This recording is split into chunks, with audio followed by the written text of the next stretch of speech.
ಇಲ್ಲಿ HF ಹಸುಗಳು, ಗಿರ್ ಹಸುಗಳು, ಕಾಂಕ್ರೇಜ್ ಹಸುಗಳು ಇಲ್ಲಿ ಬೇರೆಯವ್ರಿಗೆ ಮಾರಾಟ ಮಾಡೋದು. ಜನ ಬರ್ತಾರೆ, ತಗೊಂತಾರೆ, ಬೇರೆ ಹಸುಗಳನ್ನ ಮತ್ತೆ ತಗೊಂಡ್ಬರ್ತೀವಿ. ಏನಂದ್ರೆ ಒಳ್ಳೆ ಕ್ವಾಲಿಟಿ ಹಸುಗಳು. ಒಂದು HF, ಒಂದು ಜರ್ಸಿ, ಇದು ಸ್ಟಾರ್ಟಿಂಗ್. ನೀವು ಎಲ್ಲೇ ಏನೇ ತೋಟ ಮಾಡ್ಕೊಂಡ್ರೇನು ಇದು ಬಹಳ ಇಂಪಾರ್ಟೆಂಟ್. 15 ಹಸು ಕಟ್ಬಿಟ್ರೆ ನೀವು ಬೆಂಗಳೂರಲ್ಲಿ ಟ್ರಾಫಿಕ್ ಅಲ್ಲಿ ಸಾಯೋ ಅವಶ್ಯಕತೆ ಇಲ್ಲ. ಫಸ್ಟ್ ನಿಮ್ದು ಇನ್ವೆಸ್ಟ್ಮೆಂಟ್ ನಿಮ್ಮ ಊರುಗಳಲ್ಲಿ ಹಸುಗಳು ಕಟ್ಬಿಡಿ. ನಮ್ದು ಆಲ್ಮೋಸ್ಟ್ ಪ್ಲಾನ್ ಇರೋದು 200 ಹಸುನ ಕಟ್ಟಬೇಕು. ಒಂದೆಲ್ಲ ಹಸುಗಳು ಬಂದ್ಬಿಟ್ಟು 10 ಲೀಟ್ರ್ ಒತ್ತಿಗೆ ಕೊಡೋದು, 20 ಲೀಟ್ರ್ ಹಾಲು ಬರುತ್ತೆ. ಆ ಫ್ಯಾಟ್ ರೇಟನ್ನು ನೀವು ಮೇಂಟೈನ್ ಮಾಡಿದ್ರೆ ನಿಮ್ಮ ಹತ್ರ ನಾವು ಹಾಲು ತೊಗೊತೀವಿ. ನೀವು ಯಾವ ಬಿಸ್ನೆಸ್ ಮಾಡ್ಬಿಟ್ಟು ನೀವು 25% ನೀವು ಪ್ರಾಫಿಟ್ ಎತ್ತೀರಾ ಹೇಳಿ ನನಗೆ? ನೀವು 2 ಹಸು ಕಟ್ಟಿದ್ರೇನು ನಿಮ್ಗೆ ಆಲ್ಮೋಸ್ಟ್ ಒಂದು 50,000 ರೂಪಾಯಿ ನೋಡುತ್ತೆ. ನನ್ನ ಹೆಸರು ತನುಷ್ ಅಂತ, ಮಂಡ್ಯ ಜಿಲ್ಲೆ ನಾಗಮಂಗಲ ತಾಲೂಕು HN ಕಾವಲಲ್ಲಿ ನಾವು ಬಂದು ಇಲ್ಲಿ ಹಸು ಸಾಕಾಣಿಕೆ ಮಾಡ್ತಾ ಇದ್ದೀವಿ. ಇಲ್ಲಿ HF ಹಸುಗಳು, ಗಿರ್ ಹಸುಗಳು ಮತ್ತು ಕಾಂಕ್ರೇಜ್ ಹಸುಗಳು, ಇವೆಲ್ಲ ಒಳ್ಳೊಳ್ಳೆ ತಳಿ ಹಸುಗಳು ಬೇರೆ ಬೇರೆ ಕಡೆಯಿಂದ ಹೋಗಿ ಒಳ್ಳೊಳ್ಳೆ ಬ್ರೀಡರ್ಸ್ ಹತ್ರ ಬ್ಲಡ್ ಲೈನು ಅದೆಲ್ಲ ಚೆಕ್ ಮಾಡಿಕೊಂಡು ತಗೊಂಬಂದು ಇಲ್ಲಿ ಬೇರೆಯವ್ರಿಗೆ ಮಾರಾಟ ಮಾಡೋದು. ಮತ್ತು ಬ್ರೀಡು ನಾವು ಡೆವಲಪ್ ಮಾಡ್ತಾ ಇದ್ದೀವಿ, ಕರುಗಳು ನಾವು ಡೆವಲಪ್ ಮಾಡ್ತಾ ಇದ್ದೀವಿ. ಒಳ್ಳೆ ಸಿಮೆಂಟ್ ತೊಗೊಂಬಂದು. ನಿಮ್ಮ ಫಾರ್ಮ್ ನೇಮ್ ಏನು ಸರ್? ಓಂಕಾರ ಡೈರಿ ಫಾರ್ಮ್ ಅಂತ ಸರ್ ನಮ್ಮದು. ಓಂಕಾರೇಶ್ವರಗೆ ಡೆಡಿಕೇಶನ್ ಮಾಡಿ ನಾವು ಓಂಕಾರ ಅಂತ ಮಾಡಿದ್ದೀವಿ. ಓಂಕಾರ ಡೈರಿ ಫಾರ್ಮ್. ಎಷ್ಟು ಎಕರೆ ಇದೆ ಸರ್ ತೋಟ? ಟೋಟಲ್ ಒಂದು 10 ಎಕರೆ ಇದೆ ಸರ್. ಟೋಟಲ್ ತೆಂಗು ಮತ್ತು ಮಾವು ಮತ್ತು ನಮಗೆ ಹಸುಗಳಿಗೆ ಬೇಕಾಗಿರೋ ಜೋಳ, ನೇಪಿಯರ್ಗಳು ಇದನ್ನೆಲ್ಲ ಬೆಳೆಸ್ಕೊಂಡು ಇದ್ದೀವಿ ಸರ್. ಸಪೋಟಾನು ಹಾಕಿದ್ದೀವಿ, ಸ್ವಲ್ಪ ಹಣ್ಣು ತರಕಾರಿ. ಡೈರಿ ಫಾರ್ಮ್ ಮಾಡ್ಕೊಂಡಿದ್ದೀವಿ. ಎಷ್ಟು ಹಸುಗಳು ಇದೆ ನಿಮ್ಮಲ್ಲಿ? ಇದು ಬಂದ್ಬಿಟ್ಟು ನಮ್ಮದು 3ನೇ ಬ್ಯಾಚ್. ಇವಾಗ ಪ್ರೆಸೆಂಟಾಗಿ ನಮ್ಮ ಹತ್ರ ಒಂದು 20-25 ಹಸುಗಳೈತೆ. ಕರುಗಳು ಸೇರಿದ್ರೆ ಒಂದು 30 ಆಗುತ್ತೆ. ಸೊ ಹಸುಗಳು ಬರ್ತಾ ಇರ್ತವೆ, ಜನ ಬರ್ತಾರೆ, ತಗೊತಾರೆ, ಮತ್ತು ಬೇರೆ ಹಸುಗಳನ್ನ ಮತ್ತೆ ತೊಗೊಂಬರ್ತೀವಿ. ಸೊ ಇದೇ ಕೆಲಸ ಸರ್. ಸೊ ಬೇರೆ ಕಡೆ ಹೋಗೋದು, ಒಳ್ಳೊಳ್ಳೆ ಹಸುಗಳು ತೊಗೊಂಬರೋದು. ಇಲ್ಲಿರೋರಿಗೆಲ್ಲ ಎಲ್ಲ ಏನಂದರೆ ಒಳ್ಳೆ ಕ್ವಾಲಿಟಿ ಹಸುಗಳು. ಯಾವುದು ಬಂದು ಸುಮ್ಮನೆ ಮಾರಬೇಕು ಅಂತ ಕಾಟಾಚಾರಕ್ಕೆ ಏನೋ ಇದು ಆ ಥರ ಅಲ್ಲ. ಎಲ್ಲ ಕ್ವಾಲಿಟಿ ಹಸುಗಳು. ನೀವು ಒಂದೊಂದು ಹಸುಗಳು ನೋಡಿದ್ರೆ ಸೈಜು, ಸ್ಟ್ರಕ್ಚರ್ ಎಲ್ಲ ನೋಡಿದ್ರೆ ನಿಮ್ಗೆ ಗೊತ್ತಾಗುತ್ತೆ ಹಸುಗಳದ್ದು ಏನು ಅಂತ. ಎಲ್ಲ ಹೋಗ್ಬಿಟ್ಟು ಎಲ್ಲೂ ಸಂತೆಗಿಂತೆಲ್ಲ ಹೋಗ್ಬಿಟ್ಟು ಎಲ್ಲೂ ಇಕ್ಕೊಂಬರಲ್ಲ. ಯಾಕಂದರೆ ಸಂತೆ ಹಸುಗಳೆಲ್ಲ ಮೇಕಪ್ ಹಾಕೊಂಬರ್ತವೆ ಅಂತ ಹೇಳ್ತಾರೆ ಅಲ್ಲಿ ಎಲ್ಲ.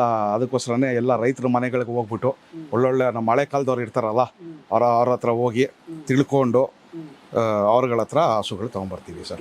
ನೀವು ಸಾಕಾಣಿಕೆ ಜೊತೆ ಹಸುಗಳನ್ನ ಸೇಲ್ ಮಾಡ್ತಾ ಇದ್ದೀರಾ? ಹೌದೌದು.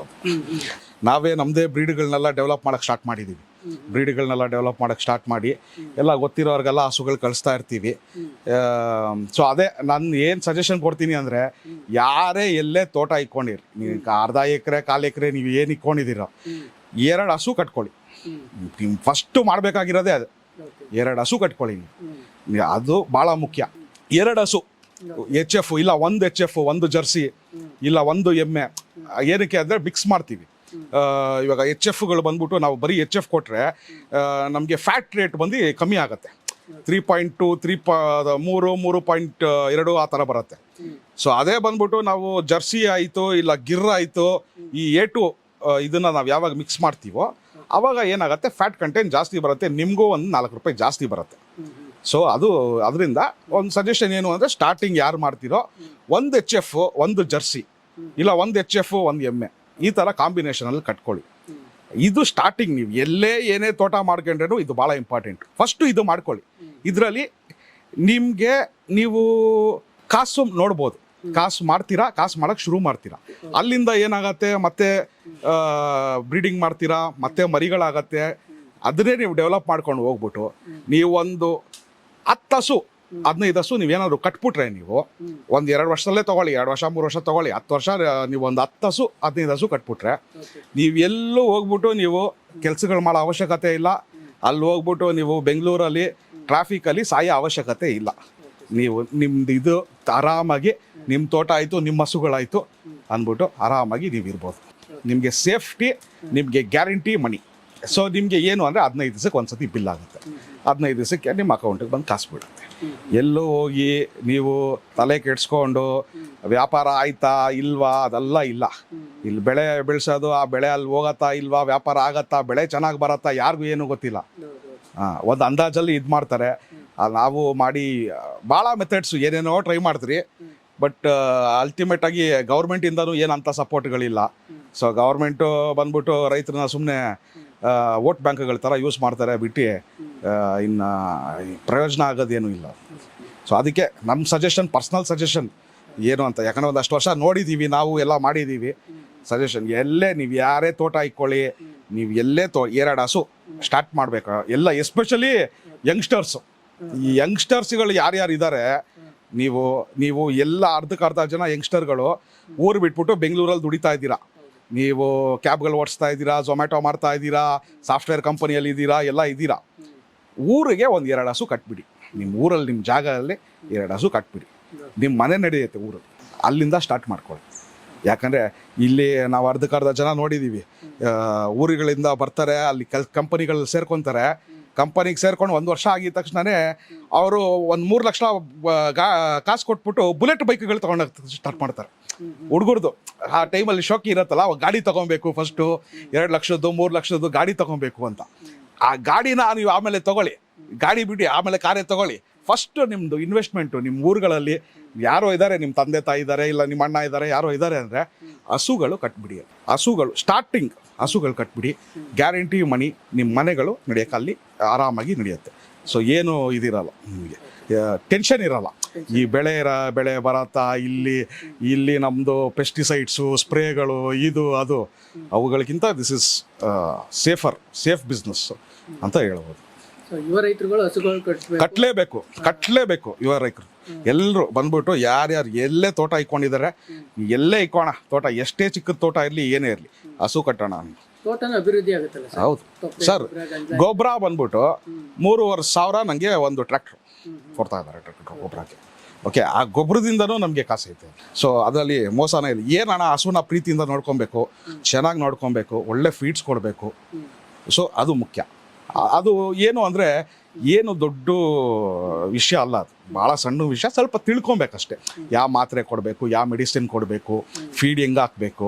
ಸೊ ಇದು ಭಾಳ ಮುಖ್ಯ. ಇದನ್ನು ಒಂದ್ಸತಿ ತಿಳ್ಕೊಂಬಿಟ್ರೆ ಆಮೇಲೆ ನಿಮಗೆ ಗೊತ್ತಾಗೋಗುತ್ತೆ ಏನು ಅಂದ್ಬಿಟ್ಟು. ಸೊ ಅದು ತಲೆ ಕೆಡ್ಸ್ಕೊಳಂಗಿಲ್ಲ. ನೀವು 2 ಹಸು ನೋಡ್ಕೊಳಕ್ಕೆ ನಿಮಗೆ ಗೊತ್ತಾಗೋಯ್ತು ಹೆಂಗೆ ಅಂದರೆ, ನೀವು 20 ಹಸು ನೋಡ್ಕೊಬೋದು. ಆಮೇಲೆ ಎಲ್ಲ ಒಂದೇ ಇದೇನು ಬೇರೆ ಏನಿಲ್ಲ ಅದ್ರಲ್ಲಿ. ಒಂದು ಹಸು ಬಗ್ಗೆ ಕಂಪ್ಲೀಟ್ ತಿಳ್ಕೊಬಿಟ್ರೆ ಅವರು. ಇನ್ನು ಎಷ್ಟು ಹಸುಗಳು? 2 ಹಸು ಅಣ್ಣ, 2 ಹಸು ನೀವು ಕಟ್ಟಿದ ತಕ್ಷಣ ನಿಮಗೆ ಒಂದು ಪಾಠ ಆಗೋಗುತ್ತೆ. ಒಂದು 6 ತಿಂಗಳಲ್ಲಿ ಏನಾಗುತ್ತೆ, ಏನು ಮಾಡಬೇಕು, ಹೆಂಗೆ ಅಂತ ನಿಮಗೆ ಗೊತ್ತಾಗುತ್ತೆ. ನೀವು 2 ಹಸು ನಿಮಗೆ ಗೊತ್ತಾಗೋಯ್ತು, 1 ವರ್ಷದಲ್ಲಿ ಓಕೆ ನಮಗೆ ಆಗ್ತಾ ಇದ್ದೆಪ್ಪ, ಮ್ಯಾನೇಜ್ ಆಗ್ತಾ ಇದೆ, ನಮ್ಗೆ ಗೊತ್ತು ಏನಾಗುತ್ತೆ, ಯಾವ ಮಾತ್ರೆ ಕೊಡಬೇಕು, ಏನು ಅಂತೆಲ್ಲ ಗೊತ್ತಾದ್ಮೇಲೆ ನೀವು ಬಂದ್ಬಿಟ್ಟು 20 ಹಸುನು ಕಟ್ಕೊಬೋದು. ಈ 20 ಹಸು ಕಟ್ಕೊಂಡ್ರೇನು ನಿಮಗೆ, ನೀವು ಎಲ್ಲೂ ಸಿಟಿಗೆಲ್ಲ ಹೋಗಿ ನೀವು ದುಡಿಯೋದು, ನೀವು ಆ ಟ್ರಾಫಿಕ್ಗಳಲ್ಲಿ ನೀವು ಕ್ಯಾಬ್ಗಳು ಓಡಿಸ್ಕೊಂಡು ಇದೆಲ್ಲ ಮಾಡೋ ಅವಶ್ಯಕತೆನೇ ಇಲ್ಲ. ಸೊ ಎಷ್ಟು ಹಸುಗಳಿಂದ ಸ್ಟಾರ್ಟ್ ಮಾಡಿದ್ರಿ ನೀವು? ಸರ್, ನಾನು ಸ್ಟಾರ್ಟ್ ಮಾಡಿದ್ದು 2 ಹಸುವಿಂದ ಸರ್. ಅದು ಗಿರ್ ಹಸುಗಳಿಂದ. ನಾನು ಇವು ತಂದಿಲ್ಲ. ಆವಾಗ ನಾನು ಗುಜರಾತಿಂದ ಹೋಗ್ಬಿಟ್ಟು ಗಿರ್ ಹಸುಗಳು, ಅದು ನಾವು ಫಸ್ಟು ಹಸುವಲ್ಲಿ ಅಷ್ಟು ಇಂಟ್ರೆಸ್ಟ್ ಇರಲಿಲ್ಲ, ನಮಗೆ ಇದೇ ಇರಲಿಲ್ಲ ಅದ್ರ ಬಗ್ಗೆ. ನಾವು ಬಂದ್ಬಿಟ್ಟು ಏನಿದ್ರೇನು ಇಲ್ಲಿ ತೆಂಗು, ಮಾವು ಇದನ್ನೇ ನೋಡಿಕೊಂಡು ಇರ್ತಿದ್ದಿಲ್ಲ. ಸೊ ಆಮೇಲೆ ನಾವು ಒಂದ್ಸತಿ ಅಲ್ಲಿ ಇವರು ಗುಜರಾತಿಗೆ ಹೋಗ್ಬಿಟ್ಟು ಇವ್ರದ್ದು ನೋಡ್ಕೊಂಡು ಬಂದಮೇಲೆ ಅವರಿಂದ ನಾನು ಪರ್ಚೇಸ್ ಮಾಡಿದೆ ಗಿರ್ ಹಸುಗಳನ್ನ. ಸೊ ಆಮೇಲೆ ಒಂದು ಇಂಟ್ರೆಸ್ಟ್ ಬಂತು. ಓಕೆ, ಅದನ್ನು ನೋಡ್ಕೊಳಕ್ಕೆ ಸ್ಟಾರ್ಟ್ ಮಾಡಿದ್ರಿ. ಅದು 2 ಇತ್ತು, ಆಮೇಲೆ 4 ಆಯಿತು. ಮತ್ತೆ ಇನ್ನೊಂದು ಕಡೆ ಹೋಗ್ಬಿಟ್ಟು ಇನ್ನೊಂದು 2 ಹಸು ತೊಗೊಂಬಂದ್ರಿ. ಸೊ ಬರೀ ಗಿರ್ ಹಸುಗಳಿತ್ತು ಆವಾಗ. ಆಮೇಲೆ ಮೆಲ್ಲಿಗೆ ಏನಾಯಿತು, ಜರ್ಸಿ ಇದು HFಗಳು ತರಿಸಿದ್ರು. HFಗಳು ಬೇರೆ ಕಡೆ ಹೋಗ್ಬಿಟ್ಟು HFಗಳು ನೋಡಿ, HF ಎಲ್ಲ ಇದು ಹೊಸದಾಗಿ ಮಾಡಿರೋ ಶೆಡ್ ಇದು ಹೋದ ವರ್ಷ ಇದು ಕಟ್ಟಿದ ಶೆಡ್ಡು. ನಮ್ಮ ಹಳೆ ಶೆಡ್ ಅಲ್ಲೇ ಐತೆ, ಅಲ್ಲೇ ಎಲ್ಲ HFಗಳು ಎಲ್ಲ ಅಲ್ಲೇ ಇಕ್ಕಿದ್ರಿ ಶೆಡ್ಡಲ್ಲಿ. ಸೊ ಒಂದು ಸೇಫ್ಟಿ ಇದೆ, ನಿಮಗೆ ಏನು ಮೋಸ ಇಲ್ಲ ಇದರಲ್ಲಿ. ನಿಮಗೆ 15 ದಿವಸಕ್ಕೆ ಒಂದ್ಸತಿ ಬಿಲ್ ಆಗುತ್ತೆ, ನಿಮಗೇನು ಮೋಸ ಇಲ್ಲ. ಅವುಗಳನ್ನ ಹೆಂಗೆ ಪ್ರೀತಿಯಿಂದ ನೋಡಿಕೊಂಡು ಅವುಗಳಿಗೆ ಏನೇನು ಮಾಡಬೇಕೋ ಅಷ್ಟು ಮಾಡಿಕ್ಕಿದ್ರೆ ನೀವೆಲ್ಲೂ ಹೋಗೋ ಅವಶ್ಯಕತೆ ಇಲ್ಲ. ಆರಾಮಾಗಿ ನಿಮ್ಮ ಊರಲ್ಲೇ ನೀವು ರಾಜ ಥರ ಕೂತ್ಕೊಂಡಿರ್ಬೋದು. ಇವತ್ತು ಇಷ್ಟು ಹಸುಗಳು ಕಟ್ಟಿದ್ದೀರಾ, ಯಾಕೆ ಇಂಟ್ರೆಸ್ಟ್ ಸರ್ ನಿಮಗೆ ಈ ಹಸುಗಳು ಸಾಕಾಣಿಕೆ ಮೇಲೆ? ಇಲ್ಲಿ ಒಂದು ನೆಮ್ಮದಿ ಇದೆ, ಅದಕ್ಕೆ ರೇಟ್ ಇಲ್ಲ. ಆ ನೆಮ್ಮದಿ ಅನ್ನೋದಕ್ಕೆ ರೇಟ್ ಇಲ್ಲ, ಅದು ಒಂದು. ಮತ್ತು ಇದನ್ನು ಸ್ವಲ್ಪ ದೊಡ್ಡ ಮಟ್ಟದಲ್ಲಿ ನೋಡಿದ್ರೆ ಇದರದ್ದು ಬಿಸ್ನೆಸ್ಸನ್ನ ಬೇರೆ ಲೆವೆಲ್ಗೆ ಎತ್ಕೊಂಡು ಹೋಗ್ಬೋದು, ಸ್ವಲ್ಪ ದೊಡ್ಡ ಮಟ್ಟದಲ್ಲಿ ನೋಡಿದ್ರೆ. ಸೊ ಆ ಆ್ಯಂಗಲಲ್ಲಿ ಯೋಚನೆ ಮಾಡ್ತಾ ಇದ್ದೀನಿ. ಇವಾಗ ನನ್ನ ಹತ್ರ 25 ಹಸು ಇರ್ಬೋದು. ನಮ್ಮದು ಆಲ್ಮೋಸ್ಟ್ ಪ್ಲ್ಯಾನ್ ಇರೋದು ಇನ್ನೂ ಒಂದು 150-200 ಹಸುನ ಕಟ್ಟಬೇಕು ಅಂತ, ಅದು ಪ್ಲ್ಯಾನ್ ಇರೋದು. ಸೊ ಪ್ಲ್ಯಾನ್ ಇರೋದು ಅದು. ಸೊ ಮಿಲ್ಕ್ನ ಬಂದ್ಬಿಟ್ಟು ಯಾರಾದರೂ ಸ್ವೀಟ್ ಅಂಗಡಿಗಳ್ಗ ಇಲ್ಲ ನಿಮ್ಮದು ಈ ಕಾಫಿ ಅಂಗಡಿಗಳಿಗೆ ಹೇಳ್ತಿರಲ್ಲ ಕಾಫಿ ಡೇಗಳು ಆ ಥರ ಅವ್ರಿಗೆ ಮಿಲ್ಕ್ ಸಪ್ಲೈ ಮಾಡೋಕ್ಕೆ ಅಂತ ಆ ಬಿಸ್ನೆಸ್ಸಲ್ಲಿ ಇದ್ದೀವಿ. ಸೊ ಇವಾಗ ನಾವು ಪ್ರೆಸೆಂಟ್ ನಾವೇನು ಮಾಡ್ತಾ ಇದ್ದೀವಿ ಅಂದರೆ ಫ್ಯಾಟನ್ನ ಕಂಟ್ರೋಲ್ ಮಾಡೋಕ್ಕೆ ನೋಡ್ತಾ ಇದ್ದೀವಿ. ಸೊ ಮಿಲ್ಕಿಂಗ್ ಆಗ್ತಾ ಇದೆ. ನಮ್ದು ಏನು ಮಿಲ್ಕಿಂಗ್ ಆಯಿತೋ ನಮ್ದೆಲ್ಲ ಹಸುಗಳು ಬಂದ್ಬಿಟ್ಟು 10 ಲೀಟ್ರ್ ಹೊತ್ತಿಗೆ ಕೊಡೋದು, 20 ಲೀಟ್ರು ಹಾಲು ಬರುತ್ತೆ. ಹೆಚ್ಚು ಕಮ್ಮಿ 1-2 ಲೀಟ್ರ್ ಹಂಗೆ ಆಗ್ಬೋದು. ಏನೋ ಮೈ ಹುಷಾರಿಲ್ಲ ಇದು ಅದು ಅಂದರೆ ಹಂಗಾಗಿರ್ಬೋದು. ಇವಾಗ ಇದರಲ್ಲಿ ಬಂದ್ಬಿಟ್ಟು ಫ್ಯಾಟ್ ಕಂಟೆಂಟು ಅನ್ನೋದೇ ಒಂದು ಮೇನ್ ಇಶ್ಯೂ ಇದೆ. ಫ್ಯಾಟ್ ಕಂಟೆಂಟ್ ಇವಾಗ ಏನು ಅಂತ ಹೇಳಿದ್ರೆ, ಇವಾಗ ಕೆಲವು ಸ್ವೀಟ್ ಅಂಗಡಿಗಳಿಗೆ ಹೋಗಿ ನೀವು ಹಾಲು ಸಪ್ಲೈ ಮಾಡ್ತೀನಿ ಅಂತ ಹೇಳಿ, ಇವಾಗ ನೀವು ಬರೀ ಡೈರಿನ ನಂಬ್ಕೊಂಡು, ಡೈರಿ ಬಂದ್ಬಿಟ್ಟು ನಿಮ್ಮದು ಲಾಸ್ಟ್ ಆಪ್ಷನ್ ಆಗಿರಬೇಕು. ನೀವು ಸಣ್ಣದಾಗಿ ಮಾಡ್ತಾ ಇದ್ರೆ ನಿಮಗೆ ಡೈರಿ ಇರಬೇಕು. ನಿಮ್ಮ ದೊಡ್ಡದಾಗಿ ಮಾಡ್ತಾ ಇದ್ದೀನಿ ಅಂತ ಹೇಳಿದಾಗ ನೀವು ಡೈರಿ ಕೊಟ್ಟರೆ ಅದೇನೋ ಪ್ರಯೋಜನ ಇಲ್ಲ. ನಿಮಗೆ ಮಿನಿಮಮ್ ನಿಮಗೆ ಹಾಲಿಗೆ 50 ರೂಪಾಯಿ 55 ರೂಪಾಯಿ ಬರಬೇಕು. ಫ್ಯಾಟ್ ಕಂಟೆಂಟ್ ಜಾಸ್ತಿ ಇರಬೇಕು. ಸೊ ಈ ಸ್ವೀಟ್ ಅಂಗಡಿಗಳಲ್ಲಿ, ಈ ಕಾಫಿ ಶಾಪ್ಗಳಲ್ಲಿ ಇವ್ರದ್ದು ಏನೈತೆ, ಒಂದು ಪರ್ಟಿಕ್ಯುಲರ್ ಫ್ಯಾಟ್ ರೇಟ್ ಐತೆ ಇವ್ರದ್ದು. ಆ ಫ್ಯಾಟ್ ರೇಟನ್ನು ನೀವು ಮೇಂಟೈನ್ ಮಾಡಿದ್ರೆ ನಿಮ್ಮ ಹತ್ರ ನಾವು ಹಾಲು ತೊಗೊತೀವಿ ಅಂತ. ಓಕೆ, ಸೊ ಆ ಫ್ಯಾಟ್ ರೇಟನ್ನು ನಾವು ಕರೆಕ್ಟಾಗಿ ಮೇಂಟೈನ್ ಮಾಡಬೇಕು. ಅದು ಪ್ರತಿ ಸಲ ಬೆಳಗ್ಗೆ ಹೊತ್ತು ಅದೇ ಫ್ಯಾಟ್ ರೇಟ್ ಇರಬೇಕು, ಸಾಯಂಕಾಲ ಹೊತ್ತು ಅದೇ fat rate, naturally, without any ಅದಕ್ಕೆ ಇಂಜೆಕ್ಷನ್ ಎಲ್ಲ ಕೊಡ್ದಿರಾ ಅದನ್ನು ಆ ಫ್ಯಾಟ್ ರೇಟಿಗೆ ತರಬೇಕು. ಒಂದು 4.2ಗೆ ನೀವು ಫ್ಯಾಟ್ ರೇಟ್ ತೊಗೊಂಬಂದರೆ ನಿಮ್ಮ ಹಾಲಿಗೆ ಬಂದ್ಬಿಟ್ಟು 55 ರೂಪಾಯಿ ಸಿಗುತ್ತೆ. ಸೊ ಲಾರ್ಜರ್ ಸ್ಕೇಲಲ್ಲಿ ಯೋಚನೆ ಮಾಡೋಕ್ಕೆ ಹೋದರೆ ಅಲ್ಲಿವರೆಗೂ ಐತೆ ಬಿಸ್ನೆಸ್ಸು. ನಮ್ಮದು ಪ್ಲ್ಯಾನ್ ಆ ಥರ ಇದೆ. ಆಗತ್ತೆ ಅಂತ ನಂಬಿದ್ದೀವಿ. ಆಗತ್ತಾ ಇಲ್ವಾ ಗೊತ್ತಿಲ್ಲ, ಬಟ್ ಆಗತ್ತೆ ಅಂತ ಅದು ಡ್ರೀಮು. ಸೊ ಅದಕ್ಕೋಸ್ಕರನೇ ಇದು ನಮ್ಮದೊಂದು ಸ್ಟಾರ್ಟಿಂಗ್ ಒಂದು 10 ವರ್ಷದಿಂದ ಇದು ಮಾಡ್ತಾ ಇದ್ದೀವಿ ಇವಾಗ. ಸೊ ಒಂದು ಕಾನ್ಫಿಡೆನ್ಸ್ ಆಗತ್ತೆ ಮಾಡ್ಬೋದು ಅಂತ ಒಂದು ಕಾನ್ಫಿಡೆನ್ಸು. ಎಲ್ಲ ನಮ್ಮ ದೊಡ್ಡವರೆಲ್ಲ ಇದ್ದಾರೆ, ಎಲ್ಲರೂ ಮಾಡ್ತಾ ಇದ್ದಾರೆ.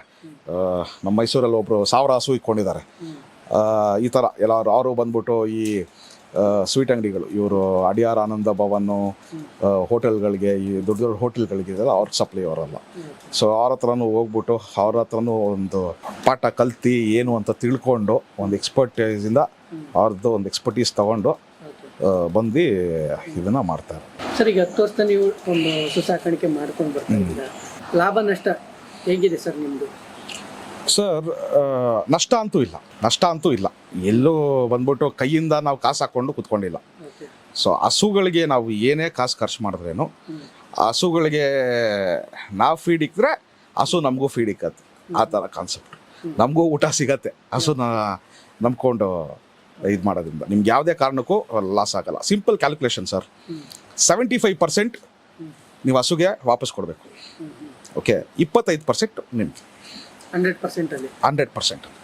ಓಕೆ, 50% ಆಗುತ್ತೆ. 50 ಹಸುಗೆ 60 ಹಸುಗೆ ಅದೆಲ್ಲ ಇಲ್ಲ. 50% ನಾವು ಮಾಡ್ಕೊಬೋದು, ಅದು ಇಲ್ಲ. 25%.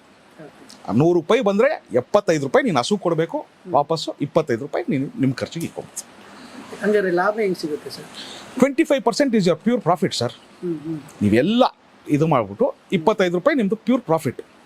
ಅದರಲ್ಲಿ ನಿಮಗೆ ನೀವು ಯಾವ ಬಿಸ್ನೆಸ್ಸಲ್ಲಿ ಮಾಡಿಬಿಟ್ಟು ನೀವು 25% ನೀವು ಪ್ರಾಫಿಟ್ ಎತ್ತೀರಾ ಹೇಳಿ ನನಗೆ? ನಿಮ್ಗೆ ಆಪ್ಷನ್ ಐತಾ ಯಾವ್ದಾದ್ರು 25% ಪ್ರಾಫಿಟ್ ಎತ್ತೋ ಬಿಸ್ನೆಸ್ಸು? ಎವ್ರಿ ಡೇ ಪ್ರತಿದಿನ 100 ರೂಪಾಯಿ ಹಾಕ್ದ್ರೇನು 25 ರೂಪಾಯಿ ನಿಮ್ಮದು. ನೀವು ಕ್ಯಾಲ್ಕುಲೇಟ್ ಮಾಡಿ ನೋಡಿ ಅಂತ ಒಂದು ಅಪ್ರಾಕ್ಸಿಮೇಟ್ ಕ್ಯಾಲ್ಕುಲೇಷನ್ ಮಾಡ್ಕೊಂಡು ನೋಡಿದ್ರೆ, ನೀವು 2 ಹಸು ಕಟ್ಟರೆ ಒಂದು 10 ಲೀಟ್ರ್ ಅಂದ್ಕೊಳ್ಳಿ. 10 ಲೀಟರ್ ಒಂದು ಹೊತ್ತಿಗೆ, ಒಂದು ಹಸುಗೆ ನಾನು ಹೇಳ್ತೀನಿ, ಬೆಳಗ್ಗೆ 10 ಲೀಟ್ರು, ಸಾಯಂಕಾಲ 10 ಲೀಟ್ರು ಅಂತ ಇಕ್ಕೊಳ್ಳಿ. 20 ಲೀಟ್ರ್ ಅಂತ ಇಕ್ಕೊಳ್ಳಿ ಆನ್ ಆವ್ರೇಜ್. 20 ಲೀಟ್ರ್ ಅಂದರೆ ಇವಾಗ ನಮಗೆ ಪ್ರೆಸೆಂಟಾಗಿ ಒಂದು 35 ರೂಪಾಯಿ ಬರ್ತಾ ಇದೆ. 34-35. ಗೌರ್ಮೆಂಟಿಂದ ಸಬ್ಸಿಡಿ ಒಂದು 5 ರೂಪಾಯಿ ಕೊಡ್ತಾರೆ. ಸೊ ಆಲ್ಮೋಸ್ಟ್ ಲೆಕ್ಕಾಚಾರ ಹಾಕೊಂಡು ನೋಡಿದ್ರೆ ನಿಮ್ಗೆ ಆಲ್ಮೋಸ್ಟ್ ಒಂದು ತಿಂಗಳಿಗೆ ಒಂದು ಹಸುವಿಂದ ಆಲ್ಮೋಸ್ಟ್ ಒಂದು 21,000 ರೂಪಾಯಿ ಬರುತ್ತೆ ಅನ್ಸುತ್ತೆ. 21-22 ಸಾವಿರ ರೂಪಾಯಿ ಆ ರೇಂಜಲ್ಲಿ ಬರುತ್ತೆ. ಒಂದು 22-24 ಸಾವಿರ ಬರುತ್ತೆ. ನೀವು 2 ಹಸು ಕಟ್ಟಿದ್ರೇನು ನಿಮ್ಗೆ ಆಲ್ಮೋಸ್ಟ್ ಒಂದು 50,000 ರೂಪಾಯಿ ನೋಡ್ಬೋದು. 50,000 ನೋಡ್ಬೋದು.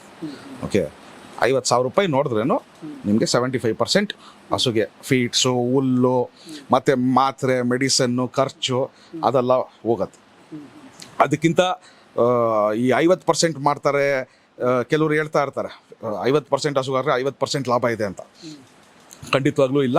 ಅದನ್ನು ನಂಬ್ಕೊಂಡು ಬರಲೂಬೇಡಿ. ನಿಮ್ಗಿರೋದು 25% ಇರೋದು. ಬಟ್ ಆ 25% ಇಸ್ ಪ್ಯೂರ್ ಪ್ರಾಫಿಟ್. ನಿಮಗೇನು ಬೇರೆ ಏನು ಇದಿಲ್ಲ, ಖರ್ಚುಗಳಿಲ್ಲ.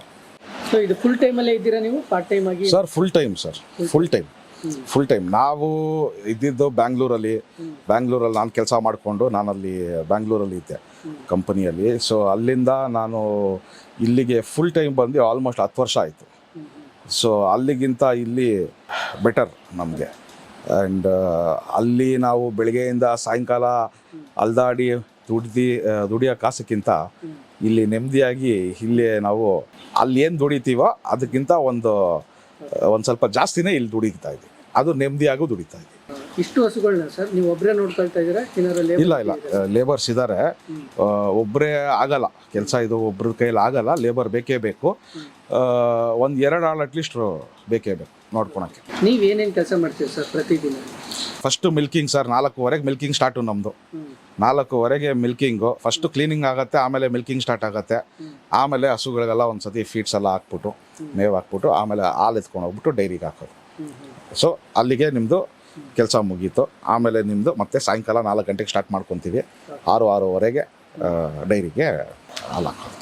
ನೀವು ಹಾಲು ಕರಿತೀರಾ? ಹಾಂ, ಹಾಲು ಕರಿತೀವಿ. ಇವಾಗೆಲ್ಲ ಮಿಷಿನ್ಗಳು ಇಟ್ಕೊಂಡಿದ್ದೀವಿ, ಆದರೂ ನಾನು ಕರಿತೀನಿ. ಕರುಗಳಿದೆಯಾ ಸರ್? ಹಾಂ, ಕರುಗಳಿದೆ ಸರ್. ಒಂದು 10 ಕರುಗಳಿದೆ.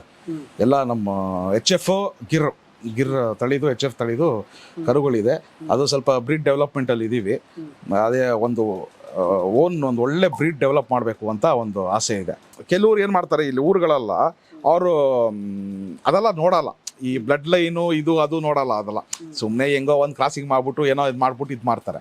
ಸೊ ಒಳ್ಳೊಳ್ಳೆ ಬ್ಲಡ್ ಲೈನ್ದು ತೊಗೊಂಬಂದು ಕ್ರಾಸಿಂಗ್ ಮಾಡಿದ್ರೆ ನಿಮಗೆ ಬ್ರೀಡು ಕೂಡ ಆ ಥರ ಡೆವಲಪ್ ಆಗುತ್ತೆ. ನೀವು ಎಲ್ಲೆಲ್ಲಿ ಯಾವ್ಯಾವ ಫಾರ್ಮ್ಗಳು ವಿಸಿಟ್ ಕೊಡ್ತೀರಾ? ತಮಿಳ್ನಾಡು, ಗುಜರಾತ್, ಜೈಪುರ್, ರಾಜಸ್ಥಾನ, ಆಂಧ್ರ ಎಲ್ಲ ಕಡೆ ವಿಸಿಟ್ ಮಾಡಿದ್ವಿ. ಎಲ್ಲ ಕಡೆ ವಿಸಿಟ್ ಮಾಡಿದ್ವಿ. ಬರೀ ಹಸುಗಳಿಗೆ ಗುಜರಾತ್ಗೆ ಹೋದಾಗ ಎಮ್ಮೆಗಳನ್ನೂ ನೋಡಕ್ಕೆ ಹೋಗಿದ್ರಿ. ಎಮ್ಮೆಗಳು ಗುಜರಾತಲ್ಲಿ ಭಾಳ ಫೇಮಸ್ ಐತೆ, ಅಲ್ಲಿಂದ ಎಮ್ಮೆಗಳದ್ದು. ಬಟ್ ಎಲ್ಲರ ಹತ್ರನೂ, ಯಾಕಂದರೆ ಇದು ಸ್ಟಾರ್ಟ್ ಮಾಡೋ ಮುಂಚೆ ಸ್ವಲ್ಪ ತಿಳುವಳಿಕೆ ಬೇಕು. ನಾವು ಏನು ಮಾಡ್ತಾ ಇದ್ರಿ ಅಂದರೆ ಅವಾಗಿಂದ ಎಲ್ಲರ ಹತ್ರನೂ ಹೋಗ್ಬಿಟ್ಟು ವಿಸಿಟ್ ಮಾಡಿ ಅವ್ರದ್ದು ಏನೈತೆ. ಯಾಕಂದರೆ ಅವರೆಲ್ಲ, ನಾವು ಇವಾಗ 10 ವರ್ಷ ಅಂತ ಹೇಳ್ತಾ ಇದ್ದೀವಿ, ಅವರೆಲ್ಲ 50 ವರ್ಷ ಎಕ್ಸ್ಪೀರಿಯನ್ಸ್.